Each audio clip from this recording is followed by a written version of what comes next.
Assalamualaikum warahmatullahi wabarakatuh. Ya Nabi salam, salamun alaik. Ya Rasul salam, salam salamun alaik. Ya Habib salam, salam. Ya Rasul salamun alaik. Ya Habib salam, salam salamun alaik. Ya Rasul salam, salamun alaik. Ya Habib salam, salam salamun alaik. Ya Habib salam, salam, salam salamun alaik. Ya Rasul salam, salam salamun alaik. Alhamdulillahirabbil alamin. Salatu wassalamu ala asrofil anbiya'i wal mursalin wa ala alihi wa sahbihi ajma'in. La ilaha illallah wa asrana Muhammadar Rasulullah. Allahumma sholli ala sayyidina Muhammad wa ala ali sayyidina Muhammad. Qala ta'ala fil Qur'anil Karim, bismillahirrahmanirrahim. Wala takunu kalladzina nasullaha fa'ansahum anfusahum ulaika humul fasiqun. La yastawi ashabun nari wa ashabul jannah, ashabul jannati humul faizun. Shadaqallahul azim. Yang kami hormati Bapak Ibu jemaah masjid salat subuh Masjid Ainur Rahimin yang dimuliakan Allah, para alim, para ulama, pemuka masyarakat, para guru, hadir sahabat kita itu Ustadz Aliyaman, Aliyaman SPD, kita olah MM ya sekarang, Camat Jaya Lokal. Pokoknya menado kami berdua aman, ada Ali, ada aman, aman letu. Ya, ibu-ibu di belakang majelis taklim Ainur Rahimin terusan ngadukan tabligh akbar, masya Allah, rami bergairah luar biasa, jom tu kan. Memang di tangan ibu-ibu lah negeri ini, karena ibu-ibu ini menjak luar biasa memang. Kalau bapak-bapak ini tidak perlu banyak kendaknya. Kalau ibu-ibu itu ada galuh Pak. Ada ibu Dharma Wanita, ada ibu Bayangkara, ada ibu Pertiwi. Segala nama tu padik pada galuh. Mun kita lanang tak katik, cuman bakwan, bakmi, bakpau. Ini terakhir bakso. Terbak kan? Yo. Bapak Ibu yang kami hormati, jemaah subuh yang dimuliakan Allah, tentunya kita dalam kurun masih dalam suasana di bulan Rabiul Awal memperingati Maulid Nabi Muhammad sallallahu alaihi wasallam. Tidak lain kecintaan kita kepada Rasulullah yang melebihi dari segalanya. Ketika Umar bertanya, ketika Utsman bertanya, kalau kamu tidak melebihi kecintaanmu terhadap dirimu sendiri, melebihi aku, itu macet. Jadi cinta kita ini berarti cinta kita lebih dari mencintai diri kita. Maksudnya tu lebih baik mencintai Rasulullah daripada mencintai diri kita. Kalau lah mencintai dia tu dah kata halangan lagi. Di tanah suci itu sekarang nak nempuh raudah tu lah sudah diatur Pak. Sudah diatur, bukan cak dulu siapa kuat masuk raudah. Nak melangkah orang, nak nijak orang, nak nyikut. Nah sekarang sudah diatur oleh negari Arab, Raja Arab, berkelompok sekloter. Kloter 19, kalau Indonesia kan kloter 20, pokoknya sekloter masuk. malam hari jam 2. Ibu-ibunya sesudah subuh. Kloter juga. Mana pemimpin kloternya, pemimpin ibadahnya, mana? Masuk. Yang lebih sedih ketika kita nak pamit, Pak. Nak pamit ketika kita lah nak meninggalkan Madinah. Wah ya Allah, itu setiap subuh sebenarnya dia tu adonnya melintas baik. Boleh melintas sesudah subuh tu melintas. Bukan masuk raudo. Itu nak melintas tu baik, alang ke banyak manusia. Nah, yang sedih itu ketika kita nak perpisahan, nak pamit. Kena datang kita menyambut assalamualaikum, balik juga nak pamit dengan Rasulullah sallallahu alaihi wasallam. Ya Allah. Nah, cuman dulur-dulur yang belum ke situ atau yang sudem mun belum, kalau ke situ lagi jangan lupa berjalan melintas tu sebelah kiri ngadap artinya kuburannya. Nah, sebelah kanan ni ada pintu jendela yang tak pernah tutup 1100 tahun yang silam. Tak ditutup-tutup jendela tu. Nah, kelik ke juga. Adalah skar itu. Aku baru kemarin itu kena doktor yang sama dengan aku petugas itu, dia lah pamit malamnya, padahal janji paginya, dia lah berfoto di situ, ngambil suasana situ. Nah, aku ngulang lagi, kalau pacak pagi besok sama dengan aku ngulang lagi pamit, kena nak pengen nak direwangi tempat yang tu. Kau penting kau, ngapa tak pernah tahu, banyak orang tak tahu. Masya Allah, yalah. Tapi yang penting kita banyak-banyak berselawat kepada Rasulullah. Allahumma sholli ala Sayyidina Muhammad wa ala ali Sayyidina Muhammad. Nah, gara-gara Sayyidina aku jadi pertengkaran sekarang. Ngapa nak pakai Sayyidina tu? Nah, ternyata pakai Sayyidina aku. Kena kita ni nak pada sahabatnya, pada keluarganya, jangan nyebai. Persis kalau kita masuk ke rumah wong, cak wong nak bertamu dengan aku, nak nemu aku baik. Mugolah nak bini ku keluar, tak tegur wong itu. Agak aneh juga itu. Yang siapa bini aku? Wong tu lah sombongnya. Cak penting dengan kamu baik lah, salah pula berarti. Jadi harus kita tu yang terbaik ikuti. Allahumma sholli ala Sayyidina Muhammad wa ala ali Sayyidina Muhammad. Ya, Allahumma sholli ala Muhammad wa ala ali Muhammad. Ya tu pade galau. Selawat ku banyak sekarang tu. Selawat nariyah, selawat tibil qulub, selawat asikil, banyaknya sekarang. Dan bagus-bagus itu lantunannya. Macam asikil tu, Allahumma sholli ala Sayyidina Muhammad wa azhili zalimin bizalimin. Allahumma sholli ala Sayyidina Muhammad wa azhili zalimin bizalimin wa ahrijna min bainihim zalimin wa ala alihi wa sahbihi ajmain. Kalau suara Pak Caman ngelantunkan itu sebelum maghrib, wah mantapnya itu.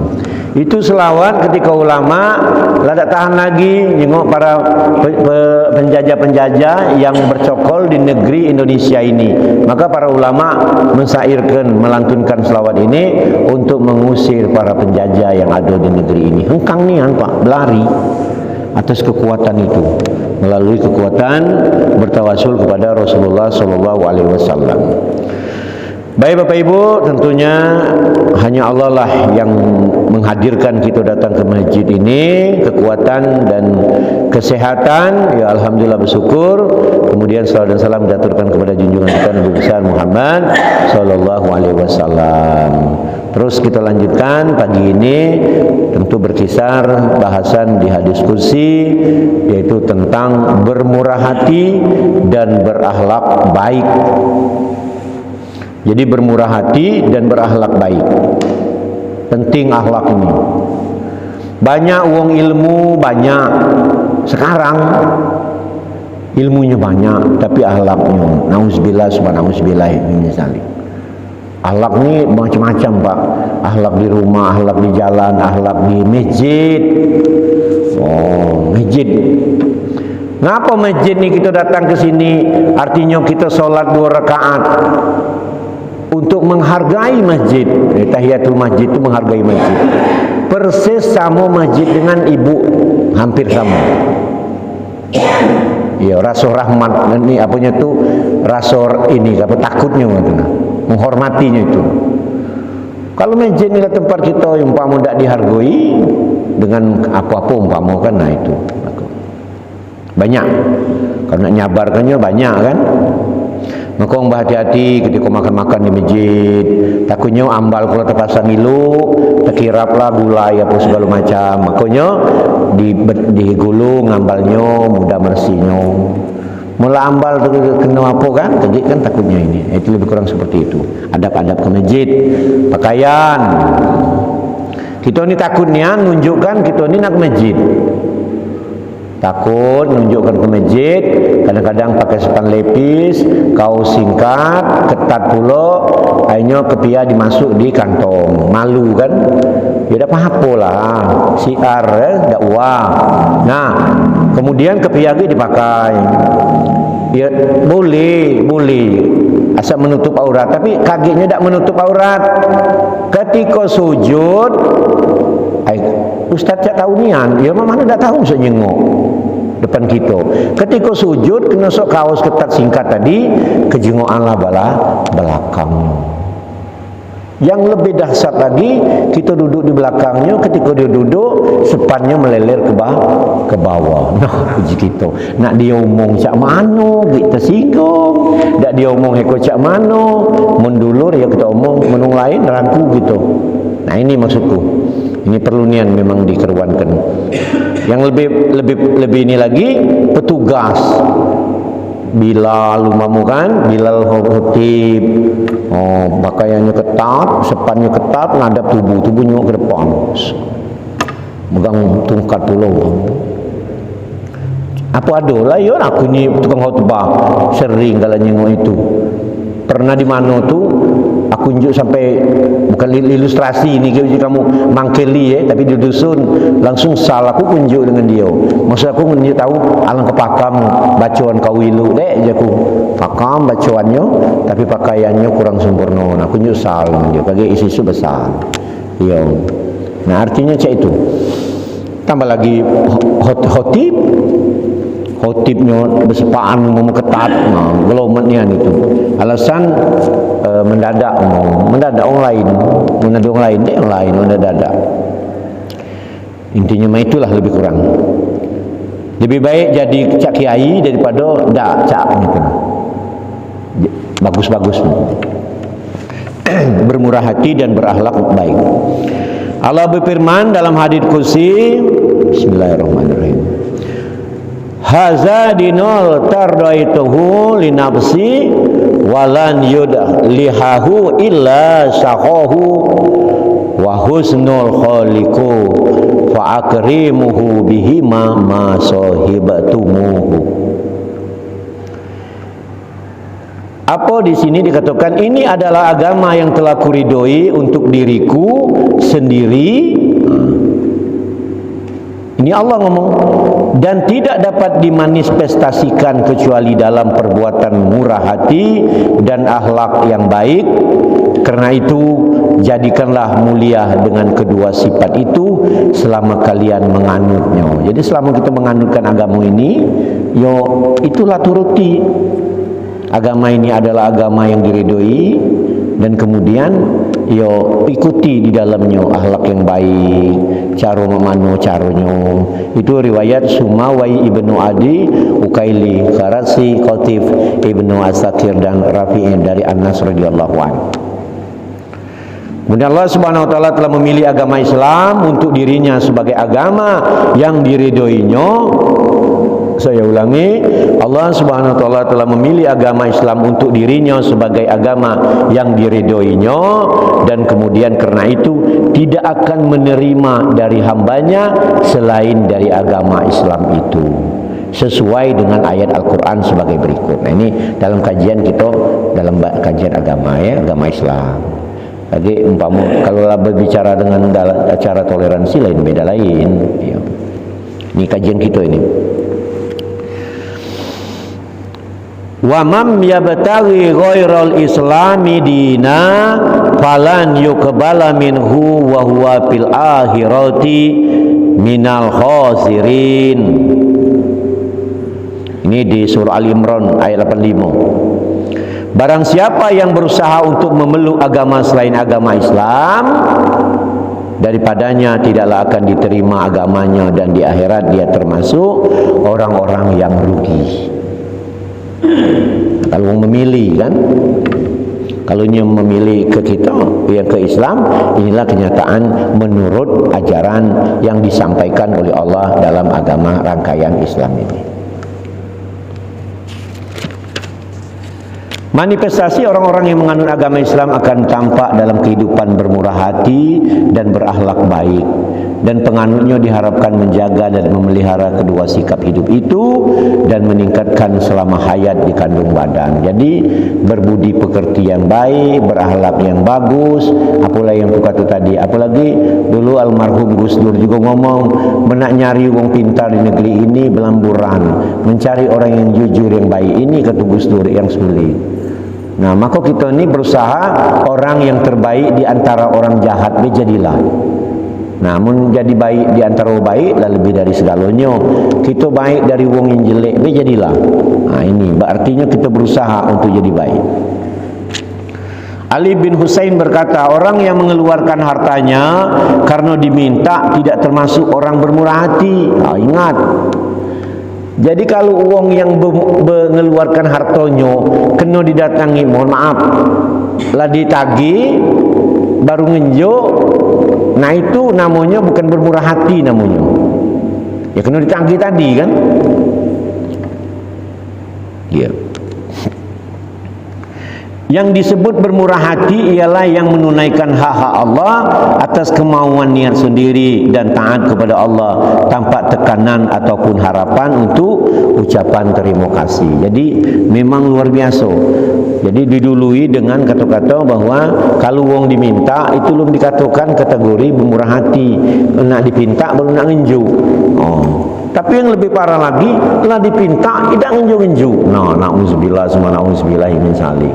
Yang lebih parah lagi dari itu, dipinta marah-marah dan ngenju dulu. Cak kita di jalan bertemu kan di lampu merah. Meluang nak minta ngenju, dak ngenju deh, maaf deh. Nah, itu kan. Mau ada makanan, dak ada duit. Yuk makanan, ada pisang, yuk pisang. Ada roti, yuk roti. Galak-galak lo itu. Ada manfaatnya kan lo. Ini lah ngenjuk dak marah-marah puluh. Sampai balik ke rumah masih marah. Wong rumah ngapu awet. Nah, itu di jalan tu wong gagal segala macam. Lah dem sabar oi. Nah, laju nyari bala beribut dengan orang rumah gara-gara yang tadi. Tu lebih parah lagi dari yang tadi. Jadi orang dipinta itu tidak termasuk pemurah hati. Yang bahaya lah dipinta dan ngenjuk-ngenjuk puluh. Nah, ulangi lagi. Orang-orang bertanya kepada Hasan bin Ali bin Abi Thalib mengenai perbedaan arti kata karam, sifat pemurah. Karam, sifat pemurah, meruah, beri kemanusiaan, dan najah, bantuan. Oh, ini kajian agak tinggi nih. Saya ulangi. Orang-orang bertanya kepada Hasan bin Ali bin Abi Thalib mengenai perbedaan arti kata karam, sifat pemurah, meruah, beri kemanusiaan, dan najah dan najedah, bantuan. Beliau menerangkan karam ialah mendermakan sesuatu yang baik dengan ikhlas dan sukarela sebelum diminta, dan memberikan makanan pada musim pacaklik atau kelaparan, serta berkasih sayang kepada peminta dengan memenuhi permintaannya. Oh, jadi karam tu artinya sifat pemurah yang uang lu minta lah ngenjuk. Macam itu. Jangan sampai minta maksud itu kan. Nah kalau orang lah minta reflek, apa adonjuk lah, buka lah dompet, adonjuk lah dem. Nah yang payah tu gedenian barang ko, nah susah ini. Nah sosok dek, nah padi juga banyak punya orang njuk nyosok, sosok tak apa-apa. Ada di masjid yang orang datang ini, jika lamunian memang tu kasih bersosokan. Badai juga, mau dah kata, dah tahu ngatai. Kemudian marwah ialah sikap memelihara agama, diri dan jiwa, melakukan pelayanan yang baik dan ramah kepada tamunya, serta bersikap baik dan bergegas memberikan bantuan walaupun hati merasa enggan melaksanakannya. Oh, jadi karam itu uang yang lu minta lah ngenjuk. Kalau merua uang minta ngenjuk walaupun berat hatinya. Nah, tinjuk juga berat hati. Wah, kau ada guna, kalau ada lagi kau minta. Nah, ternyata Allah ini apa kita niat uang tu kita sampaikan walaupun dikit, pasti Allah gantikan. Nyata tu. Kadang kita nyawir, kadang kita ini ada berpikir budak kecil nak disawir itu dah galak nyawirnya, dah galak nginjuk. Alasannya mendidik anak-anak jadi pengemis. Ujaku kau tu pelit, bukan ngapu mahasnya tinggi nian itu. Budak kecil ini kan kita unjuk baik duit 5.000, 1.000. Ujinya kalau nginjuk budak kecil itu mendidik budak minta-minta. Sehingga mempertandang ke rumah kawan, budak kadang-kadang tu kan ada budak itu kan, ya minta sen ya. Mati ujinya. Tanyangin umak kau, kita bertamungin rumah orang kan. Keluar lagi budak tu, entah bertemu dah kamu cak itu. Kata uji umak, nah tu bukan ada, pinjol lah. Nah ini ada. Macam itu maksudnya tu. Walaupun berat hati kan, pasti ada ngomong, dah. Lagi boleh gawi dah tandang ke rumah ini. Nah itu. Dah galang jo, nyala minta dengan ayahnya, ayah lah malu dengan tamu tadi, dipinta duit, uji ayah tadi, minta dengan umak pergi ke umaknya mungkin dekat duit ni kan. Akhirnya balik lagi. Kita ada duit, diam. Alasan menunjuk budak kecil itu kaki mendidik dia jadi pengemis. Bukan tu, kau tu pelit. Nah itu baik. Lalu tinggi kajian tu, tunjuklah dia.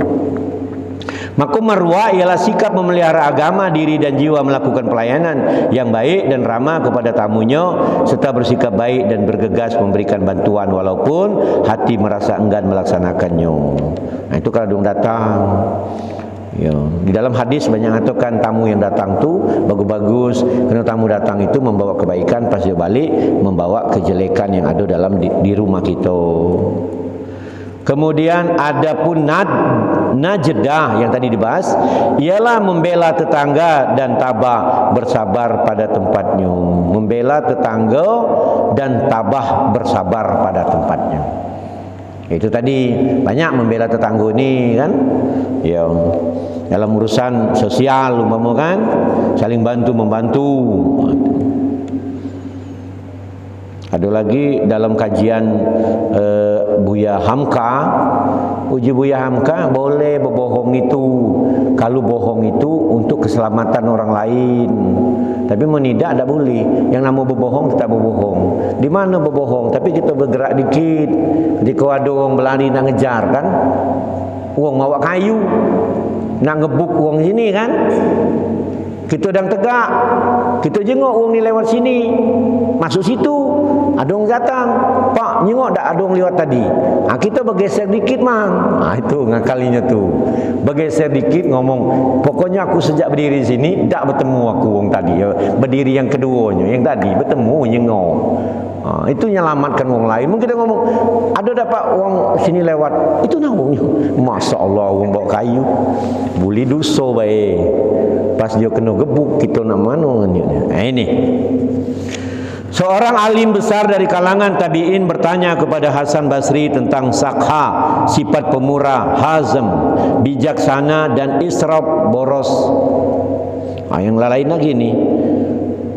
Seorang alim besar dari kalangan tabi'in bertanya kepada Hasan Basri tentang sakha, sifat pemurah, hazam, bijaksana dan israf, boros. Beliau menjawab, sakha berarti bermurah hati dengan harta dan yang ada padanya karena Allah semata. Oh, rupanya sakha itu orang yang bermurah hati dengan harta dan yang ada padanya karena Allah semata. Itu tingkatan tinggi. Kita kalau baca ngapainya luar biasa. Tapi para nabi Allah, para sahabat luar biasa. Umar, Utsman, ya, Abu Bakar itu luar biasa. Ketika Umar bersedekah, belum seberapa. Ketika Utsman bersedekah dulu, belum seberapa. Ketika Umar bersedekah, belum berapa. Ketika Abu Bakar, dinjuknya galu-galu. Sampai Nabi ngomong, ya Abu Bakar, katik lagi harta kau tu lah, kau kunjuk galau. Sudah kunjuk galau ya Rasulullah. Siapa lagi yang kau punya? Katik cuman kau dengan Allah be. Ketika Umar lagi duduk-duduk ya dengan Rasulullah, melintas Abu Bakar nak ngambil uduk, terjengok di situ pakaian Abu Bakar ni sudah koyak, bertampal pula jubahnya. Dan suasana seperti itu, malaikat Jibril turun datang kepada Rasulullah dengan yang ini tadi. Umar, ya Rasulullah, yang sahabatnya tak nyengok, Jibril datang. Kau nyengok dak Abu Bakar tadi lewat? Ya nyengok. Kau nyengok dak uji malaikat Jibril? Pakaiannya lah kuyak, lah bertampalnya tu kan orang kaya raya. Iyo ya Jibril, seluruh hartanya lah dinjuk lo. Terakhir perang apa itu? Ya Allah, Jibril, sampaikan salam dari Allah untuk Abu Bakar. Jadi Jibril ngomong, ya Rasulullah, sampaikan salam dari Allah untuk Abu Bakar. Bayangkan, Allah nyalam melalui malaikat Jibril karena kehebatan Abu Bakar tadi. Tu belum sanggup seperti itu. Kita masih banyak ya ini halangan-halangannya. Kemudian hazam berarti menahan harta dan yang ada padanya karena Allah semata. Apa maksudnya ini? Hazam berarti menahan harta dan yang ada padanya karena Allah Subhanahu wa taala semata. Menahan harta, nah ini kajiannya lain. Artinya kalau hazam ini menahan harta yang nak keluar karena Allah ini, karena harta yang nak keluar ini di jalan yang tak benar. Nah, maka kita ni ada duit sabar, dak kate duit sabar. Ada dak kate duit sabar kena dak kate. Nah, ketika kita punya sabar untuk mengeluarkannya. Di mana? Ketika mengeluarkannya di jalan yang tak benar. Yang mana jalan tak benar? Banyak. Dipengaruhi ke sini pesta pora dan sebagainya umpama kan, atau menghambur-hamburkan uang dengan jalan yang tak ini, yang tak layak. Mohon maaf kalau yang merokok, aku juga kadang-kadang merokok dikit-dikit. Kajian merokok tu ngapa para ulama mengharamkannya sementara kiai-kiai yang lain tidak mengharamkannya? Memang hukum awal rokok itu makruh. Karena di dalamnya adalah yaitu tembakau. Mengisap tembakau itu adalah makruh hukumnya. Tetapi ngapa laju para ulama ada yang mengharamkannya? Karena perbuatan itu lah melampaui batas. Seperti uang inilah dikatakan penyakit paru-paru tak boleh merokok, atau jantung yang kronis yang sudah tak boleh merokok masih merokok, maka hukumnya kenalah hukum tadi. Atau sebaliknya, merokok 4 bungkus sehari, 30.000 sebungkus itu. 3 kali 4 12, 120. Itulah menghambat belanja rumah sebenarnya. Anak minta duit ribut umpama tu. Nah, yang ini kajian ulama tu sampai hukumnya itu nah maksudnya tu. Bukan jadi haram seperti yang kamu katakan babi, makan babi dan segala macam. Itu lain kajiannya. Tapi wong ni galak dipotong maya, tak dipotong. Tak melihat kajiannya dulu nah. Melompat bungkus. Tapi ada juga ngomong hukumnya ada haram, hukumnya ada makruh, hukumnya ada makruh, ada mubah, hukumnya ada jadi wajib. Yang mana pula wajib tu? Diam 3 hari tak bergawi-gawi. Kenapa tak bergawi je bini? Kata rokok. Itu lain cerita tu. Mau sampai 3 hari tak bergawi gara-gara tak merokok, nah tu kajiannya beda lagi. Masya Allah. Mau aku bukan kena aku tak merokok berat. Memang apanya lemaknya, tak perteri aku. Ngirupnya tu, nyedotnya tu di mana rasa lemak itu, tak bertemu. Mungkin itulah mungkin penyebab tubuh dah merokok tu, tak perlu ladas kok kan sekali. Ya Allah, mohon maaf ni, ini kajian merokok. Ini. Jadi kena kawan-kawan aku. Apa wali lagi bahas rokok itu? Aku tak bahas, maksud aku membakal ngurung ke gawe, ngurung ke jajan itu baik maksud aku. Ya kurangi, itulah. Kurangi. Tapi sadar juga banyak kawan-kawan benarnya kami dah masih bujang dulu, sahabat aku ni merokoklah 3 bungkus, 2 bungkus. Ketika kami solat di Masjid Agung Palembang, ada ulama yang membahas tentang rokok tadi, langsung dia ngomong, nyuy-nyuy laku, benar nian. 2 bungkus selawir ribu. Waktu itu kan 15, dah 30. Kadang ngurung dia kuliah gara-gara nak merokok tadi, ongkos nak kuliah tadi kan. Itu benar nian, dibenar kenyo. Kemudian israf berarti melakukan infak harta dan yang ada padanya demi ambisi untuk menjadi pemimpin. Lain kajian ini. Lah ngaji ke sini, aku bertemu di sini, tak perlu ini. Jadi rupanya hazam berarti menahan harta yang ada kerana Allah. Kemudian israf berarti melampukan infak, mengeluarkan duit dan yang ada padanya demi ambisi untuk menjadi yang ditujunya. Itu lain lagi berarti. Tidak sepenuhnya. Aku takut dia ngenyuk, dia tak dapat, dia ambilnya lagi. Penting gawe kau. Nyumbang masjid kita. Kita bangun, ketika nya tak jadi, di mana saya nawak kemarin tu yang wanjuk kau nak jong bangun tiang kau, rubuh tiang kau punya aku. Boleh gawe itu. Mudah-mudahan tidak, mereka ikhlas. Ada pula yang bertanya kepada Sufyan bin Uyaina, seorang alim besar ahli hadis dari kalangan tabi'in tentang zakah. Zakah, beliau menjawab, zakah berarti berbuat baik kepada handai tolan dan bermurah hati dengan harta. Jadi kita ini mengeluarkan harta ini yang lebih tinggi nilainya ketika memang ngenjuk dengan handai tolan. Ini ada aturan kalau ini. Kalau ngenjuk dengan handai tolan, orang yang kenal baik itu nilainya 100. Ngenjuk dengan handai tolan, itu ada kajian ulama. Ngenduk dengan orang kenal dengan baik, dengan dulur, tapi nya kurang baik, ibadatnya kurang, tapi tetap kita ngenjuk, nilainya 80. Ngenjuk uang yang baik tapi bukan handai tolan, itu nilainya 50. Terus sampai kepada yang terus dan terus. Yang paling kecil itu ngenjuk uang baik apa tidak baik, tak kenal. Njuk. Itu nilainya agak lebih kecil, tapi ada nilai maksudnya tu. Ada nilai. Sifat pemurah termasuk sifat yang mulia dan menjadi akhlak para nabi. Nabi Muhammad SAW adalah manusia yang paling pemurah, paling besar rasa kemanusiaannya dan paling ikhlas dalam memberian bantuan. Tidak pernah timbul rasa takut kepapaan. Jadi para nabi itu ketika dia mengeluarkan sesuatu tidak pernah takut dengan kepapaannya, kemiskinannya. Maka ketika Nabi Muhammad nikah dengan Siti Khadijah yang penuh harta yang banyak, hartanya diangkut, kunci-kunci diangkat orang-orang besar, ya, oleh kuda-kuda pilihan.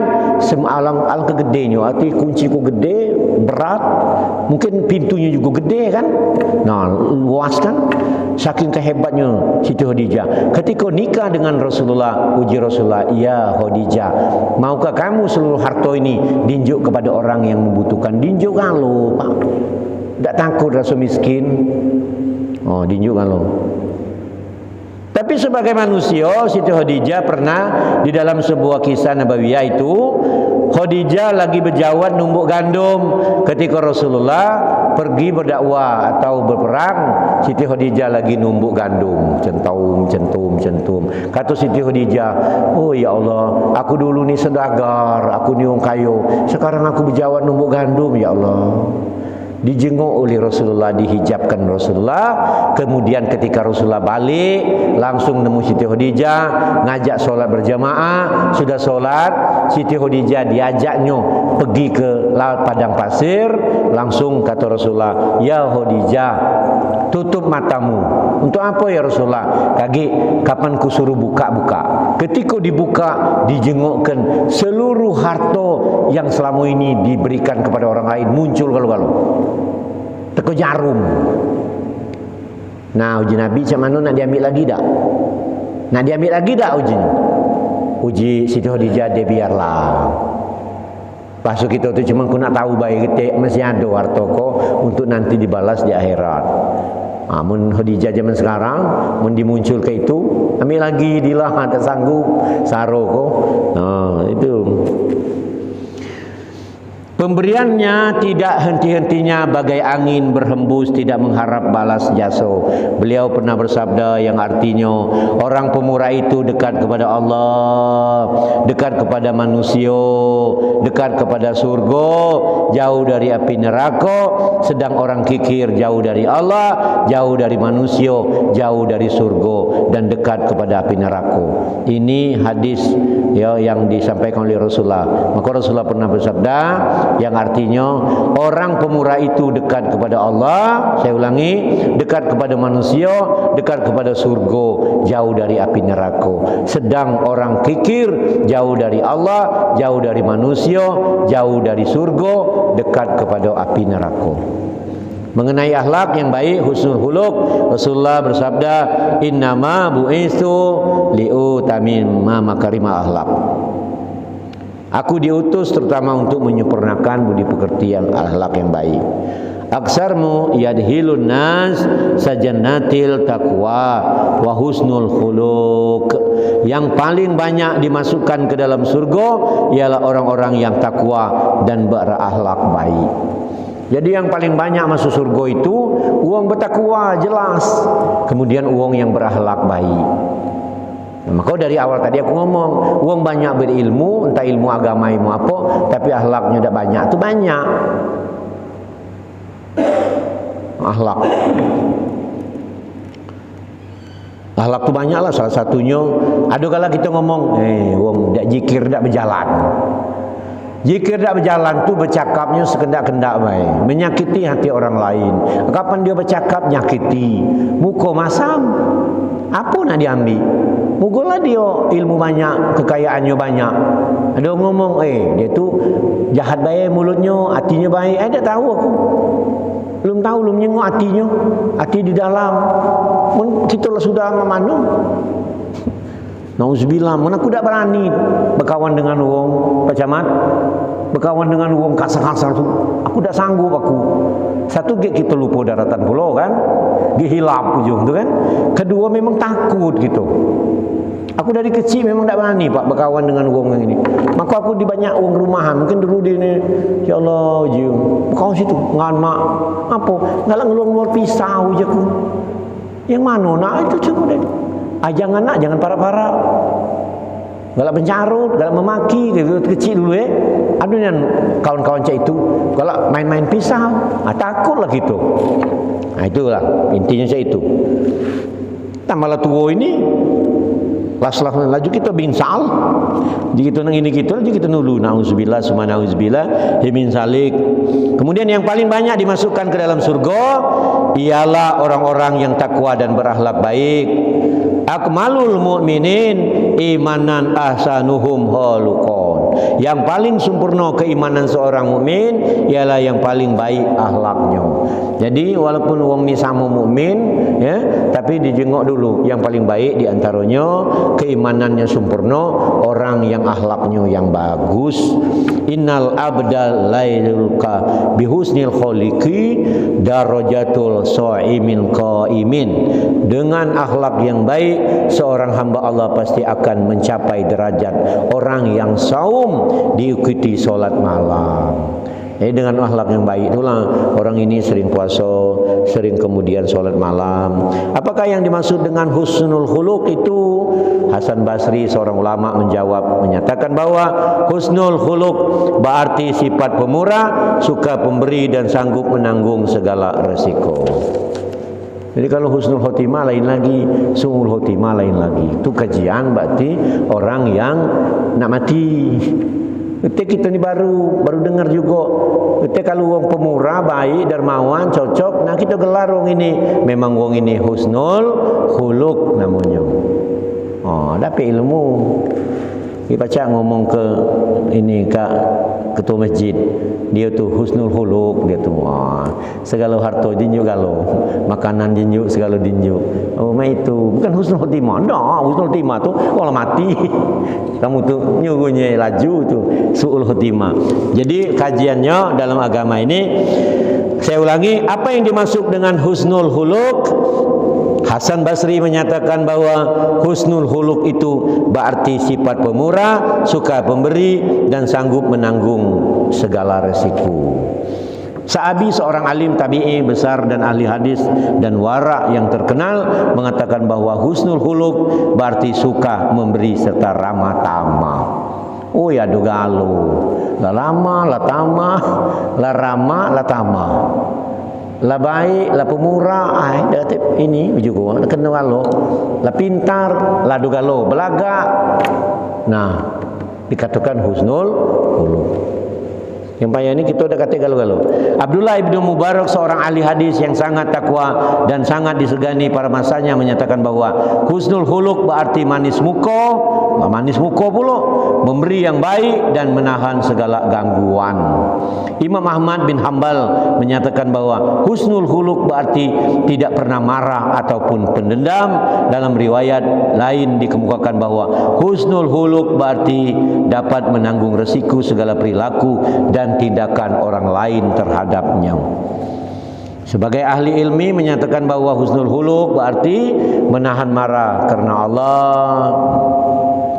Jadi menahan marah karena Allah, menampakkan muka manis dan ramah tamah kecuali kepada orang yang mungkar dan jahat. Jadi terus dia terkecuali orang yang mungkar, ingkar. Nah, itu. Memaafkan orang yang sesat tanpa sengaja kecuali apabila mau mendidiknya.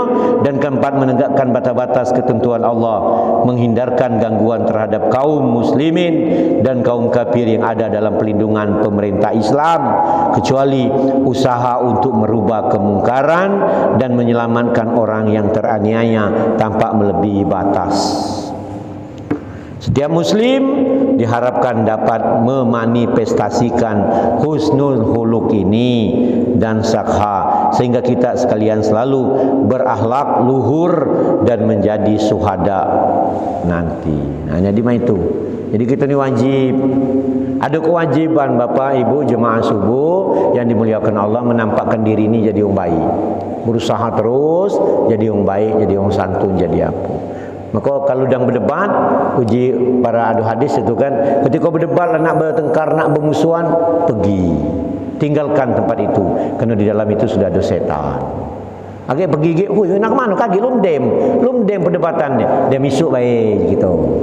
Esok acara lain, kalau pagi kau ngeteh, besok ngopi. Ngau nak ngindar tadi. Kau dah kadang-kadang tu berentang-bentung, sehingga salin tak berteguran lagi. Ujungnya berjemaah di masjid tak seirama lagi. Mun sianu jadi imam, dem aku nak balik munfarid. Ngapo? Yang imamnya tak seakuran dengan aku. Sebaliknya macam itu pula. Nah, mulai itu susah, ujungnya pindah ke masjid lain. Masjid lain ke masjid lain ke masjid lain, lama-lama hilang. Jangan ke mana wong tuntang merantau, dah balik lagi. Nauzubillah, semua nauzubillah min salim. Bapak Ibu yang kami hormati, itu yang dapat saya sampaikan. Kalau ada pertanyaan-pertanyaan silakan, tak apa-apa. Ya, ada pertanyaan? Kabur? Alah jauh kabur. Ada pertanyaan dah. Tapi kalau ulama Kiai Gus Dur, walaupun tidur nyenganing apa yang disampaikan, Masya Allah. Nah kabur ni mungkin tak jauh dah, beda-beda tipis. Ada pertanyaan dah? Ji, ada pertanyaan dah? Oh lanjut dulu ya. Nah, tidak apa-apa. Bapak Ibu yang kami hormati, mungkin itu yang dapat aku sampaikan ya pada hari ini. Intinya dapat ilmu kita sama dapat ilmu. Jadi husnul huluk. Jadi orang yang dikatakan husnul huluk itu orang yang baik, pemurah dan segala macam ada pada dirinya. Jadi kita bacanya ngomongnya, oh memang dia tuh husnul huluknya. Nah itu. Mula husnul huluk dem, apanya mati pasti husnul khotimah. Demikian, mohon maafnya ya apa yang sampaikan ini ya, apa yang kusampaikan baik itu datang dari Allah, apa yang kusampaikan tidak baik itu datang dari diriku sendiri, karena aku ini ilmu yang dikit terus belajar. Mudah-mudahan dengan ilmu yang dikit terus belajar, insyaallah mudah-mudahan akan Allah tambahkan banyak ilmu. Amin ya rabbal alamin. Begitu juga para pendengar, pemirsa dimanapun saja berada, dan kemudian untuk jemaah masjid Aniyatul Himin ini mudah-mudahan satu mewakili 1000, satu mewakili 1000, satu mewakili 1000, satu mewakili 1000 atau 100. InsyaAllah mudah-mudahan akan dapat keberkahannya daerah kita ini. Amin ya rabbal alamin. Akan muncul orang-orang hebat dari daerah sini. Amin ya rabbal alamin. Wabillahi taufiq wal hidayah. Assalamualaikum warahmatullahi wabarakatuh. Ya Allah, minir rahman, minir rahim, alhamdulillahi rabbil alamin. Hamdan syakirin, hamdan na'imin, hamdan yuafini wikafi mazida. Ya Rabbana lakal hamdu kama yanbaghil karim al-simi sultanik. Allahumma shalli ala sayyidina Muhammad wa ala ali sayyidina Muhammad. Rabbi fir lana wa li walidayna warhamhuma kama rabbayana shighara. Rabbana zalamna anfusana wa illam taghfir lana wa tarhamna lanakuna minal khasirin. Rabbana la tu'akhizna in nasina aw ta'na. Rabbana wa la tahmil alaina isran kama hamaltahu alal ladzina min qablina. Rabbana wa la tuhammilna ma la taqata lana bi wa'fu anna waghfir lana warhamna anta maulana fansurna alal qaumil kafirin. La ilaha illa anta subhanaka inni kuntu minaz zalimin. La ilaha illa anta subhanaka inni kuntu minaz zalimin. La ilaha illa anta subhanaka inni kuntu minaz zalimin. Rabbana atina fid dunya hasanah wa fil akhirati hasanah wa qina azabannar. Subhana rabbika rabbil izzati amma yasifun. Wassalamualaikum warahmatullahi wabarakatuh. Walhamdulillahi rabbil alamin. Demikian. Assalamualaikum warahmatullahi wabarakatuh.